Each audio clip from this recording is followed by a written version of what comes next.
When you're dealing with a narcissist, you might often feel that you find yourself thinking that the narcissist doesn't care about you, that they really couldn't care less if you disappeared from their life and were no longer a part of their life. Um, and that can really bother you, especially because you probably feel something strongly towards them. You see them as an important part of your life. You want to help them, and you want to think that they have similar feelings towards you. But they constantly do and say things to make you feel dispensable, to make you feel that you know, if you are no longer part of their lives, that they could replace you quite easily. And over time, that feeling can cause havoc on your mind because it's it's clearly not a two-sided relationship. The feelings that you have are clearly not reciprocated, and that's not a good place to be because it just doesn't feel good. But the fact of the matter is, narcissists they would love to think that you were dispensable to them. They would love to think that you are easily replaceable. They would love to think that they could easily make it on their own without you.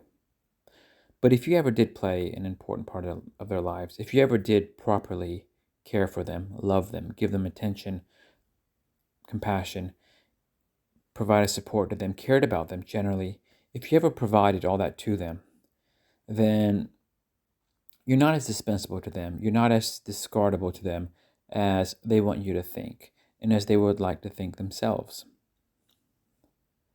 So when the narcissist tries to embed in you that feeling that you're not worth anything, that they could easily make it without you, they're trying to make you believe that. They're trying to make you believe that to feel better than you, but they're also trying to make themselves believe that so that they don't feel dependent. Because narcissists do not like this idea of bondage. They really do not like the feeling of ever depending on people. And that's a huge overcompensation on their part because they actually depend on people more than people depend on them.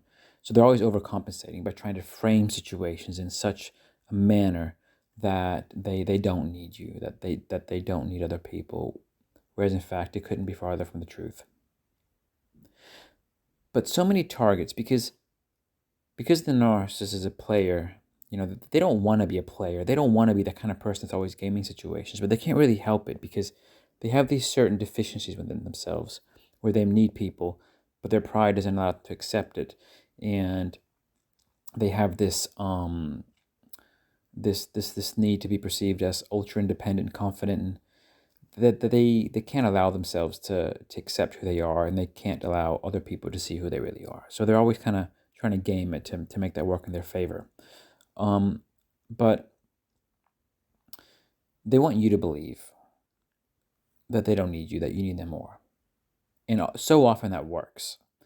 More often than not, that works. In a sense, the target buys into that, and the target's constantly feeling uneasy, constantly feeling like the world could implode because there's no solid bondage between the target and the narcissist, and the target feels that they're dispensable, and it's not a good feeling because the target often wants to cultivate something solid, something healthy, something um you know just something long term and dependable with a narcissist. But it never, all the evidence suggests that that relationship isn't quite that strong. If the target ever reached that point where they're pushed a little bit too far, where they call the narcissist bluff, or they might start seeing through the narcissist, so they might think, okay, maybe this isn't the person for me. Whatever happens, if it transpires, the target decides, enough is enough. I'm gonna go walk my way. I'm gonna go, do myself. I'm gonna detach from this unhealthy, toxic dependency. Then at that point, there's usually a huge shift in the narcissist's thinking and the way they perceive the situation. Because the moment the target decides, enough, I'm going my way, and they're decisive on that, they're not really trying to play any games. They're just thinking, I need to do me, and this isn't working. The narcissist feels like they're losing their life support. Um, and that creates a huge sense of instability in the narcissist's mind, and they feel they have no other choice but to try to reconquer the target, because they need a target to continue to supply whatever, that essential supply they were previously supplying to the narcissist. They need that back, because narcissists generally, they struggle to have good supply. They struggle to have people who care enough about them that they'll give them positive attention, positive, um,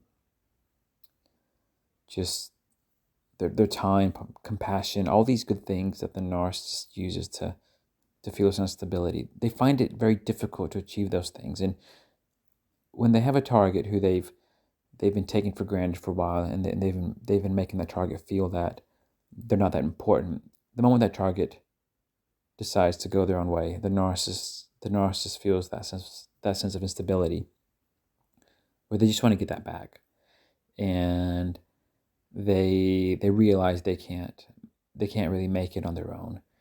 Sometimes they'll have new supply in the pipeline. Sometimes they'll have other supplies available, but it's not always the case. So then, what the narcissist finds themselves doing is they put on this kind of new persona, put in a huge amount of effort to try to sway the target back in their favor, to make the target think that, oh, maybe they they were not cherishing the target in the right way, that maybe that they were not being fair, they were not being as openly loving as they should have been. But they'll make the target believe that they had no bad intentions, that they have their own issues. They'll come up with stories to make the target believe that they had potentially other things going on in their lives, where it just made it difficult for them to give the target the right level of attention and compassion that they deserved. And in the midst of all that, they'll pull at the target's heartstrings to try to sway the target back in their favor. And of course, they're very nervous, because there's not always a guarantee that they'll sway the person back. But they will put on their A game to get the person back. Unless, of course, like I said, unless they have very good backup supply, somebody who's very bought into the narcissist narrative, who they think is going to give them a lot of this kind of good stuff going forward. But that's harder to achieve than many people think. That kind of good supply, that good caring person for the narcissist, it's not that easy for them to get that. So chances are they'll be chasing the target back. And because they know the target, they'll be saying just the right things. They'll be playing their hand in just the right way to get the target to come back. And if you are that target, then it's just important for you to realize that, well, to acknowledge who you're dealing with, what type of person they are. And if you do know that you're dealing with somebody like that, like a narcissist, you don't want to be going back to them, because it's always going to be the same thing. They're going to be constantly pushing you away, making you feel awful, that they couldn't care less about you. And it's only once you've decided that you're gone that they'll put on that caring, open, charming persona who wishes you well and wants you back in their life. It's a very nasty game, and you don't want to be playing that. It's not healthy. Each round of that game just gets more toxic over time. So if you know you're dealing with a narcissist, just let them go and go your way.